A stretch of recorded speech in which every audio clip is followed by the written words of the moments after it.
Magandang araw mga babayan. Welcome po sa R&B Goat Farm. Dito nga po pala sa ating kambingan ay meron po tayong 2 fish pan. Pinagdaan po namin ito ng 13,000 fingerlings. Hindi pa po kasama doon yung RR na tinatawag nila. O yung pasubra pag pumiti ka ng fingerlings. Sana nabuhay yung mga yon. Sa mga nagdaang araw nga po ay nag-aalala po kami dahil po bumaba na yung mga tutig sa aming mga fish pan. Dahil po siguro sa init sa Pilipinas. At sabi ng aking kapatid, aking pinsan, ay umulan po ang 2 araw na sunod. Kaya nakarecover ng ating fish pan. At dumakas-lakas na rin yung agos sa ating patubig. Kami nga pala ay mga OFW dito sa Kuwait. At nangangarap mga pag-start ng konting negosyo, maliit na negosyo din sa Pilipinas.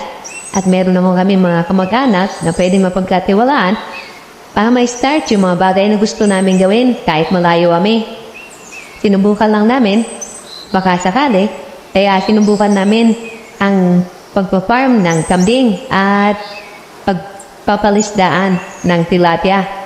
Na-inspire lang din kami sa mga YouTuber na nakikita namin na galing din ibang bansa, umuwi at nag-start ng kanilang negosyo na katulad dito farming.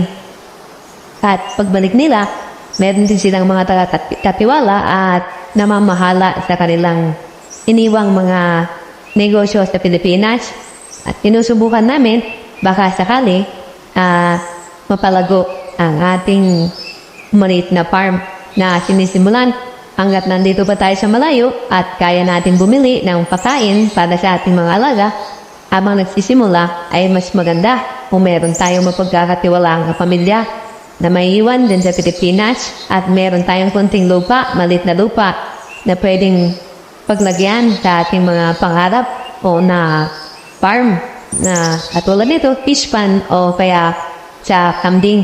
Napakaganda kasi ng kambing, tinitignan ko, hindi masyadong magastos, hindi masyadong ma-maintenance dahil kumakain lang sila ng mga legumes, mga damo sa paligid at nakakatuwa pag marami na sila.